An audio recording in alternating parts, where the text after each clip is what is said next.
Viete, aká je platnosť energetického certifikátu pre bytové domy? Energetický certifikát je dôležitý dokument, ktorý poskytuje informácie o energetickej náročnosti budovy. Pre vlastníkov a správcov bytových domov je dôležité rozumieť tomu, ako dlho je energetický certifikát platný a kedy je potrebné ho obnoviť, najmä po rekonštrukcii alebo iných zásadných úpravách na budove. Na Slovensku je energetický certifikát platný 10 rokov od dňa jeho vydania. Po uplynutí tejto doby stráca certifikát svoju platnosť a je potrebné zabezpečiť vypracovanie nového certifikátu.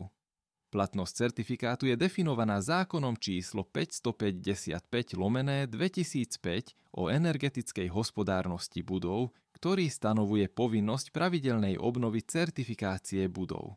Ak sa v bytovom dome vykonajú zásadné rekonštrukcie alebo úpravy, ktoré majú vplyv na energetickú náročnosť budovy, je potrebné zvážiť obnovu energetického certifikátu ešte pred uplynutím 10-ročnej lehoty. Medzi takéto úpravy patria zateplenie obvodových stien alebo strechy, výmena okien a dverí, modernizácia vykurovacieho systému alebo inštalácia solárnych panelov alebo iných obnoviteľných zdrojov energie.